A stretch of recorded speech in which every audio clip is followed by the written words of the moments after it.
À la une ce soir, deux mères de famille dénoncent une justice absurde. Dans les deux cas, elles sont sommées de rendre leur fille à leur père alors que ces derniers auraient eu des comportements incestueux. Elles sont toutes les deux en exil en Martinique. Plus 4% de budget pour les Outre-mer pour l'année 2018. 65 millions seront reversés à la Guyane conformément aux accords de Cayenne. 1 milliard d'euros supplémentaires d'investissement sera accordé tout au long du quinquennat. Comment sont gérés les déchets en Martinique? Une question abordée pendant 2 jours par les différents acteurs de la filière. Nous nous sommes penchés sur les difficultés spécifiques à notre insularité. C'est notre dossier du jour. Et puis en sport, nous parlerons des mauvaises prestations de notre sélection masculine de volley-ball au 3e tour qualificatif de la Coupe du Monde. Nos joueurs ont perdu les 2 premiers matchs. Bonsoir à tous, heureuse de vous retrouver dans cette tranche info que vous pouvez suivre en direct sur Facebook. Nous commençons avec la justice et la présentation de 7 nouveaux magistrats à la Cour d'appel de Fort-de-France. De nouveaux visages synonymes de moyens supplémentaires pour améliorer la qualité de notre système judiciaire. Ils se sont présentés face à la presse et à leurs pairs à l'occasion d'une audience solennelle cet après-midi. Voyez les réactions recueillies par Michelet François. Ce travail-là, cette adéquation entre les moyens qui sont donnés et la qualité, bien entendu, pour le justiciable, plus il y a de moyens, plus la qualité de la justice doit être meilleure pour le justiciable. Donc ça, c'est ce qu'on appelle le dialogue de gestion et nous sommes en train de l'avoir actuellement avec la chancellerie. Les moyens nous sont accordés et nous expliquons qu'est-ce que nous mettons en œuvre pour que ces moyens permettent une justice plus rapide. Ces magistrats ont déjà été installés, comme on l'a dit, par écrit en début de mois, mais il est normal qu'ils soient présentés aux personnalités de Martinique et puis qu'ils soient connus, bien évidemment. C'est pourquoi on présente leur parcours. Certains sont nommés pour la première fois en Martinique, mais comme vous avez pu le voir, des collègues reviennent après quelques années en Martinique où ils ont déjà exercé des fonctions. L'activité est soutenue et le fait que des nouveaux magistrats arrivent et soient nommés pour justement travailler dans notre cour d'appel, ça ne peut être que positif. Soit parce qu'ils ont déjà travaillé au tribunal de grande instance, soit parce que, même sans connaître la juridiction, ceux qui arrivent d'autres tribunaux de grande instance ou d'autres cours d'appel ont déjà une expérience professionnelle qu'ils vont mettre à profit en Martinique dans l'intérêt du justiciable martiniquais. C'est un rêve qui avait mis 10 ans à voir le jour et qui a été interrompu après seulement 6 mois de réalisation. La compagnie Avaer a été liquidée. Aujourd'hui, 10 salariés sont sur le carreau. Pour rappel, Avaer proposait des liaisons entre la Martinique, la Guadeloupe et Saint-Martin avec un aéronef de 20 places. En 6 mois d'existence, 12 000 passagers avaient été transportés, mais les vols avaient dû être suspendus dès la fin du mois d'août. Faute de repreneurs, la conquête du marché antillais s'est arrêtée en plein vol. Direction Paris, où le budget 2018 de l'Outre-mer a été présenté ce matin en hausse de 4% par rapport à l'année précédente. Il accorde une part bien plus importante aux équipements scolaires guyanais conformément aux accords de Cayenne. Les plans de reconstruction pour les Antilles ne sont pas encore définis ni budgétisés et ne sont donc pas pris en compte dans le budget présenté. Autre mesure significative, les contrats de plan et de développement seront portés à plus de 150 millions d'euros pour l'aménagement des structures urbaines. Enfin, 1 milliard d'euros supplémentaires d'investissement public sera accordé tout au long du quinquennat. Voyez les précisions recueillies par Solène Boisset et Tafari Tyrolien. L'outre-mer est une priorité de ce gouvernement. L'objectif, c'est bien sûr accompagner le développement économique des territoires. C'est penser à cette jeunesse qui attend effectivement un signe d'espoir. C'est bien sûr l'emploi et la croissance. Et vous le savez aussi, c'est de tenir compte des spécificités des différents territoires et notamment d'accompagner les territoires les plus fragiles avec des exemples pour la Guyane, pour Mayotte, la reconstruction également de Saint-Martin. L'année 2018, c'est l'ensemble de ce chantier que nous allons relever, au-delà des travaux que nous allons mener sur les assises. Quelles perspectives et quels enjeux représentent les coûts de gestion des déchets en Martinique? Une question importante sur laquelle se sont penchés les différents acteurs de la filière à l'occasion d'un séminaire qui s'est déroulé sur 2 jours. L'occasion de nous interroger sur les usages et les difficultés pour notre île à absorber efficacement les déchets. C'est notre dossier du soir et il est signé Anaïs Gall et Michelet François. Voilà, je l'écrase, voilà. Et je la bouffe. et je la mets dans le sac poubelle, c'est tout. Chez Fred et son mari Aristide, les bouteilles en plastique finissent dans la poubelle commune, à leur plus grand regret. Il n'y a pas de récipient ou de bac du côté de la poubelle pour qu'on puisse mettre les plastiques, le verre, etc. J'aimerais bien recycler tout ça, mais comment faire? Je ne peux pas. Si eux n'ont pas de bac dédié au recyclage, de nombreuses habitations en disposent en Martinique. Pourtant, certains n'ont pas encore acquis tous les réflexes. À chaque tournée, cette société de collecte d'ordures est confrontée à des erreurs de tri. Nous mettons une étiquette comme ceci sur le bac afin que la personne sache qu'il y a une erreur dans son tri. Et c'est une indication pour les collègues de la collecte des ordures ménagères qui vont récupérer ce bac dans les ordures ménagères puisque les emballages ne sont pas bons ou il y a une erreur qui ne correspond pas. D'accord. Donc lorsqu'il y a une erreur, vous ne récupérez pas la poubelle? Non, puisque ça va souiller le reste des emballages. Cartons, bouteilles, canettes. Ici, tous les matériaux sont triés par genre avant d'être recyclés.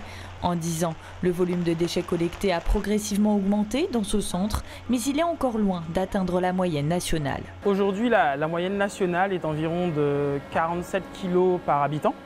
Et aujourd'hui, si on se réfère à ce qu'on trie à l'heure actuelle en Martinique, on est aux alentours de 27-28 kg. Par an, par habitant. Pourtant, les foyers martiniquais pourraient recycler davantage. Dans cette fosse, des tonnes de déchets non triés se mélangent aux ordures ménagères. Depuis la fermeture de l'incinérateur de Céron l'année dernière, difficile de suivre la cadence.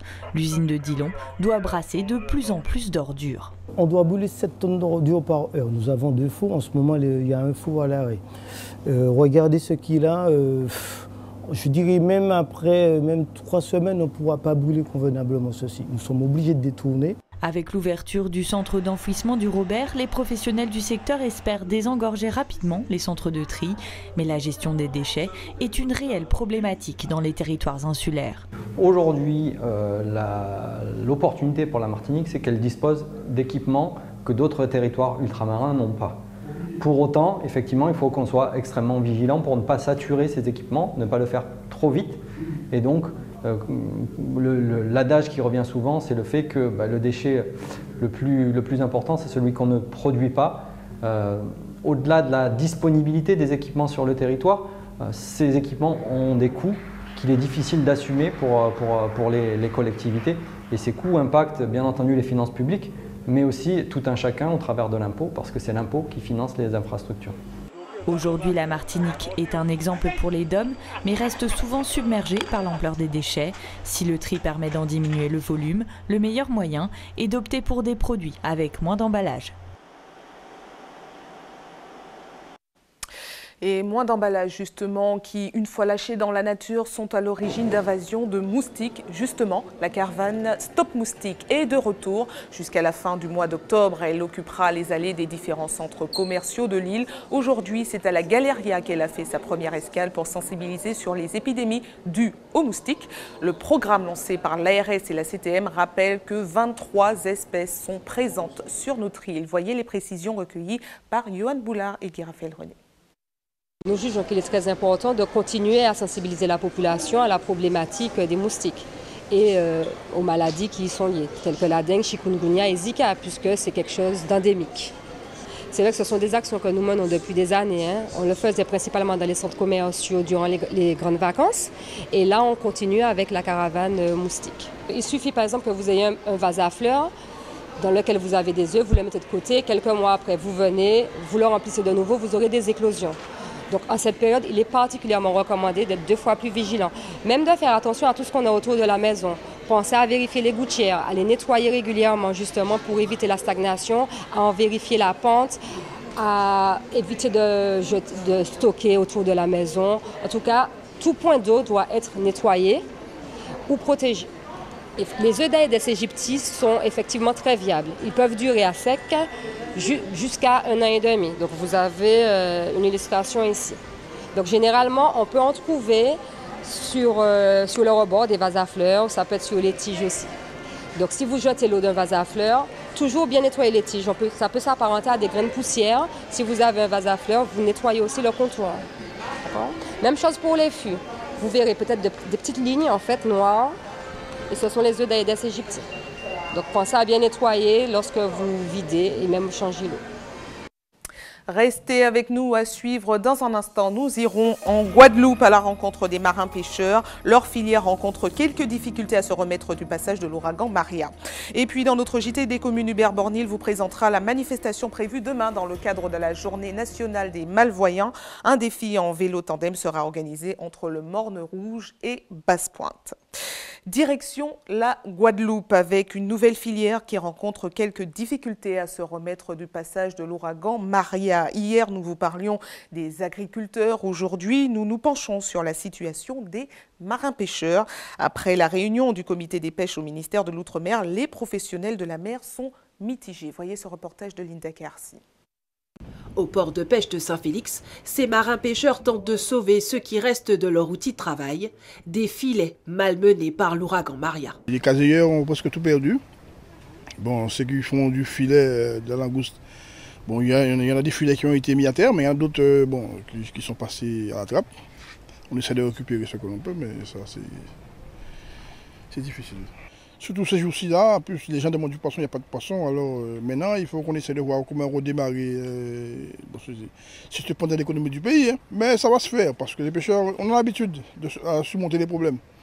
Mais là, il va falloir tout réorganiser, quoi. Aujourd'hui, ils tentent comme ils peuvent de reprendre leur activité entre deux déclarations d'aide d'urgence. Pour l'activité même, nous, on compte sur le président du comité de pêche qui nous a fait parvenir un documentaire à remplir et à remettre avant le 30 de ce mois. Avec ce documentaire, il pourra aller discuter avec le président du conseil régional pour savoir comment ça va se passer au niveau de l'indemnisation des pêcheurs. Et c'est là... En ce moment, on ne peut pas dire grand-chose parce qu'on savait comment ça s'est passé en métropole, cette histoire de l'indemnisation. On sait que ça va être difficile, mais... À quelques kilomètres, le port de pêche de Saint-François. Les marins-pêcheurs ont eu plus de chance. Maria n'a pas causé trop de dégâts. Alors, au niveau dégâts, nous avons été prévoyants, donc nous avons retiré notre matériel de l'eau. Et voilà. Sinon, on a pu constater que plusieurs nasses ont été perdues, des bouées ont été échouées et déplacées, et puis voilà. La vente de poissons donc a repris, ainsi que les départs en mer. L'activité a repris, mais bouleversement dans la mer là. Poissons à pour entrer, bon, nous arrivons à démerder nous, comme nous sommes des professionnels, mais sinon, ça pour quoi. C'est-à-dire que c'est faire nous aller au combat, matériel n'a pas crasé, moteur n'a pas crasé, n'a pas perdu pratiquement rien. Le super d'argent qui tient dans le comité là, ou alors l'État a besoin de là, pas mal qui pète casaillot, qui pète ça, c'était là, mais pêcher même pas obligé de merde. Hein. La filière pêche, un secteur qui mise avant tout sur la solidarité pour retrouver ainsi son rythme de croisière. Et à la veille de la semaine bleue consacrée aux personnes âgées, nous nous intéressons ce soir sur leur perception des nombreux phénomènes cycloniques qui nous touchent en ce moment. Nos aînés se sentent-ils particulièrement vulnérables? C'est un reportage de Nathalie Dinan, Moïse Dexter et Patrick Curie. Les aînés ont pris pour habitude de raconter leurs souvenirs des cyclones Inès, David ou encore le passage d'Hugo qui a marqué les mémoires de toutes les générations.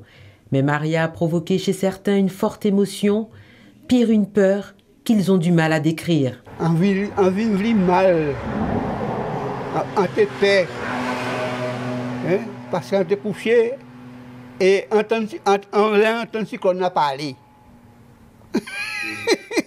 Il parle, il font un langage, il dit mais qu'à présent qu'à partir pour ça, pas de dégâts en case, mais tout s'en tenir et tout plaqué, une plat à plat.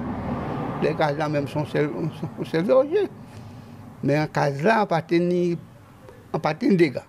Il était une pression, mais il était un seul coup, ils font seul ravage et passé. Maintenant là, il restait trop de temps.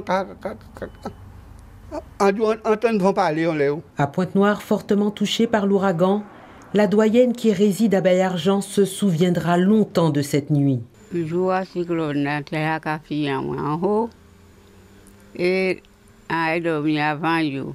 Quand moi je couché, pour une petite sommeil. Mais là, tant de vent du monde devant la crache le haut là. Voilà que parti casa, mais pas jamais dormi encore après qu'il dormi là, ça, et le vent et la pluie.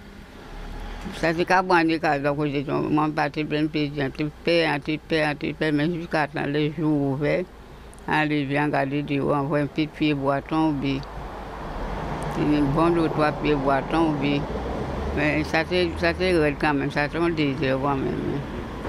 Du coup là c'est rapide, mais ça là c'est plus fort. À les entendre, aucun cyclone n'avait provoqué une telle peur. Pour ces personnes dites vulnérables, les phénomènes d'une telle violence seront plus fréquents à l'avenir. Cap sur la Guyane maintenant qui s'apprête à célébrer le mois de Cayenne. Un rendez-vous art et tradition durant lequel de nombreuses associations de la ville pourront présenter leur savoir-faire. Le thème retenu cette année, Cayenne, terre de culture musicale. Le programme a été présenté ce matin. Regardez. Dès dimanche, la ville de Cayenne sera en fête. Entre art, mode, sport et musique, plusieurs manifestations se dérouleront sur tout le territoire de la ville capitale. Cayenne cherche pendant ce mois de festivités à mettre en valeur son patrimoine. Nous voulons vraiment, à travers ce mois, mettre en avant tout ce que notre ville capitale peut apporter en termes d'événements culturels, de manifestations d'envergure. Et donc, pour décliner toutes ces manifestations, il nous faut bien un mois. Pour atteindre son objectif, la mairie de Cayenne fait appel à plus d'une dizaine d'associations, chacun dans leur registre propre. Les associations sont au cœur de cette vie culturelle. Ce sont les associations qui dynamisent le tissu culturel.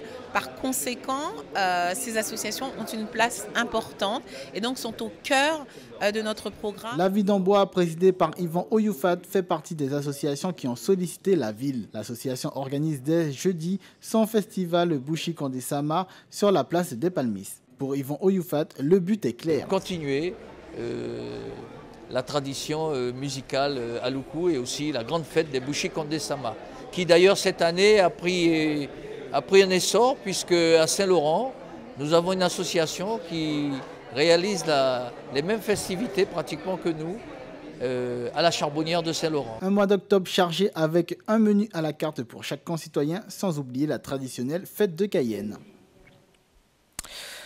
Une fillette de 5 ans obligée d'aller vivre avec son père alors qu'il aurait eu un comportement incestueux à son encontre. C'est la situation dénoncée par sa famille et qui enflamme les réseaux sociaux. Un cas qui ne serait pas isolé puisqu'une autre mère de famille révèle le même cauchemar aujourd'hui.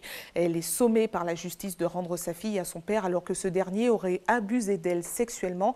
Les deux familles sont en exil en Martinique et dénoncent une absurdité judiciaire. Reportage de Johan Boulard et de Kirafael René. À chaque fois, il me touchait la cocotte et il me faisait dormir sans me mettre habillée. Le témoignage est poignant.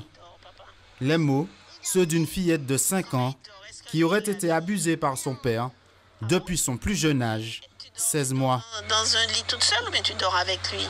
Eh bien, des fois, il me dit de dormir avec lui et puis après, c'est à ce moment-là qu'il me touche la cocotte. Elle me disait, Bobo, papa méchant, Bobo, Bobo. Je dis, mais qu'est-ce que t'as, ma chérie? Bobo, mamie, papa méchant. Et elle faisait voir son petit sexe. Je lui ai dit, mais mamie peut te laver au moins. Elle serait dit, c'est comme ça, elle voulait pas qu'on la touche. Elle voulait pas qu'on la touche. Alors j'ai dit à ma fille, j'ai dit, écoute, il y a quand même un problème. À l'époque, la maman bénéficie de la garde de sa fille et le père d'un droit de visite et d'hébergement. Ils vivent tous deux dans l'Hexagone. C'est lors d'un séjour chez ce dernier que les sévices auraient été commis. C'est un extrait du jugement. À l'appui de la demande d'expertise pédopsychologique, Madame X fait valoir qu'elle a déposé une plainte le 13 novembre au commissariat en indiquant que sa fille lui avait indiqué qu'elle dormait toute nue chez son père et qu'elle dormait toute nue dans les bras de son père qui dormait également nu. Prise de panique, la mère décide de rentrer en Martinique auprès de sa famille afin de protéger sa fille. Un choix qui s'avère lourd de conséquences. Le juge des affaires familiales ordonne le transfert de résidence et ainsi le rapatriement illico presto de l'enfant aux côtés de son père. Et le juge des affaires familiales va inverser les choses. Ce n'est plus elle qui a la garde, ça devient le papa. Et elle a juste un droit de visite et d'hébergement tous les 15 jours, etc. Ça aurait pu, à la limite, s'entendre si cet enfant n'avait pas été vu par des psychologues, par des médecins qui la trouvent crédible. La fuite serait le point commun entre l'affaire de la famille Boutan et Madame Lovinsky. Il y a 4 ans, elle décide elle aussi de quitter la France afin de préserver l'intégrité physique et mentale de son enfant. Car après s'être séparée du père, le calvaire aurait commencé le jour d'une visite anodine. Lors de ces 1 mois et demi, il s'est présenté devant chez moi alors qu'il n'avait pas l'adresse et en prétextant lui faire un bisou, il est parti avec elle. J'ai couru donc après la voiture pour essayer de récupérer ma fille, j'ai pas pu. Et il est resté avec elle pendant 5 jours. Ce que je tiens à signaler, c'est que elle était sous allaitement exclusif, elle était sous médicaments, donc il l'a sevrée de force pendant ces 5 jours. Et pendant donc qu'il avait notre fille chez lui, il me demandait de l'argent, c'était comme si c'était une rançon. Plus tard, alors que la fillette n'était âgée que de 3 ans et demi, il se serait livré à des actes incestueux. Ma fille verbalise donc les attouchements en disant clairement que son père se frottait sur elle à plusieurs reprises. Donc il se frottait tellement fort, il se masturbait en fait sur l'enfant. Ces 2 familles continuent toutes 2 le combat en dehors des palais de justice. L'une d'entre elles a d'ailleurs lancé une pétition sur Internet. Doc Amazonie Caraïbes, c'est le nom du programme de résidence proposé aux auteurs et réalisateurs de Martinique. La formule est destinée à 12 candidats. Il ne reste plus que 2 jours pour s'inscrire. Pour en parler, nous recevons Sabine Jean-Louise Zéphir, présidente du SPICAM, syndicat des producteurs indépendants du cinéma et de l'audiovisuel de Martinique. Bonsoir à vous. Bonsoir. Merci d'avoir accepté notre invitation. Merci de Alors, votre programme s'adresse aux auteurs et réalisateurs de Martinique, Guadeloupe, Guyane et Haïti. Et vous leur proposez une sorte de formation intensive de 12 jours. Alors, comment ça va se passer concrètement ? Alors concrètement, Doc Amazonie Caraïbes est un programme de formation intensive, effectivement, qui va s'adresser à des auteurs caraïbéens, donc Martinique, Guadeloupe, Guyane et haïtiens dans un premier temps. C'est un programme itinérant qui, jusqu'à présent, s'était déroulé pour les 2 premières éditions en Guyane. Cette année, le SPICAM, dont je suis la présidente, a travaillé pour que ce programme puisse être itinérant et s'arrête chez nous en Martinique. Et grâce au soutien de la CTM, ça va pouvoir se faire. C'est un programme qui s'organise en 2 temps. Donc il y a une résidence d'écriture qui aura lieu donc, du 30 novembre au 12 décembre 2017. Et ensuite, il y aura des rencontres avec des professionnels, des producteurs hexagonaux, des producteurs locaux et des producteurs européens et également des diffuseurs. Donc, cette formation, oui. Non, j'allais vous demander 12 places et il y a déjà 25 dossiers. Alors, à peu près. Comment va s'organiser la sélection? Alors, il y a un comité de lecture. Les dossiers retenus sont des dossiers qui ne sont pas forcément aboutis, qui s'adressent à des auteurs et des réalisateurs professionnels, mais pas seulement. Il s'agit, je ne sais pas si on l'a précisé, d'auteurs et de réalisateurs de films documentaires de création.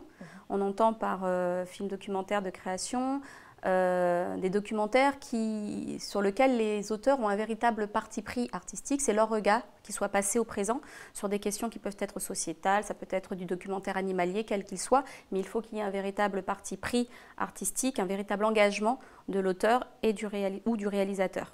Donc, on espère que sur les 2 derniers jours qu'il reste là avant la clôture de l'appel à candidature, que tous ceux qui entendent n'hésitent pas, qu'ils ne pensent pas que leur projet n'est pas suffisamment abouti ou qu'il n'en vaut pas la peine. Tous les projets valent la peine en tout cas d'être lus. Et si ce n'est pas pour cette fois, ça peut être pour une édition suivante. Alors comment faire pour participer à cette formation? Il faut présenter quoi? Alors on peut télécharger le formulaire de candidature sur le site de AVM. Mais il faut avoir déjà une mini-expérience ou pas? Il faut déjà en tout cas, non, il ne faut pas avoir de film à présenter. Il faut en tout cas avoir déjà un scénario, un synopsis, une note d'intention du réalisateur avérée quand même. Alors, une fois la formation terminée, enfin la résidence, que va-t-il se passer pour les candidats? Alors, la résidence, déjà, elle se passe donc, pendant 12 jours. Ces auteurs sont vraiment en résidence. Ils sont dans un endroit, on va dire, clos. Ensemble, ils vont pouvoir échanger, travailler sur leurs projets avec 2 formateurs qui viennent de DocMonde, qui vont pouvoir les aider à travailler sur leur scénario pour qu'ils soient plus aboutis. Et les projets qui auront retenu l'attention seront ensuite présentés lors des rencontres Tank, qui sont des rencontres qui auront lieu en avril 2018. Et là, ces projets seront présentés à des producteurs locaux, des producteurs nationaux. Voilà. Donc, parmi ces 12 projets, un certain nombre auront retenu l'attention. Très bien, merci à vous d'avoir répondu à nos questions. Et puis, on rappelle qu'il reste encore 2 jours. Voilà, donc il reste encore 2 jours jusqu'au au samedi 30 septembre minuit pour envoyer les dossiers. Donc, n'hésitez pas. Très bien, merci à vous. Place tout de suite à notre page Jeudi Sport. La sélection de Martinique a été une nouvelle fois battue hier soir aux États-Unis à l'occasion du 3e tour qualificatif de la Coupe du Monde. Ouverture de la saison de handball et match en retard du championnat de Régional 1. Le point tout de suite avec Karil Chassol. Après une première défaite 3-7-1 face au Costa Rica, notre sélection a connu une nouvelle fois la défaite hier soir. Opposés au Mexique, les hommes d'Eddie Erial ont été battus 3-7-0 à Colorado Springs, aux États-Unis. En handball féminin, en ouverture de la première journée du championnat de pré-national, le derby lamantinois a tourné hier soir à l'avantage de l'Aiglon. L'Aiglon a disposé de l'Étoile de Gondo sur le score de 28-14. Suite de cette première journée demain et samedi. En football, en match en retard de la 2e journée du championnat de Régional 1, mardi soir, le New Star a battu la Samaritaine sur le score de 4-2. Une victoire qui permet au Ducousset de rejoindre le Golden Lion en tête de la Régional 1. C'est le moment de jeter un coup d'œil sur ce qui se passe dans vos quartiers. Place tout de suite à notre JT des communes.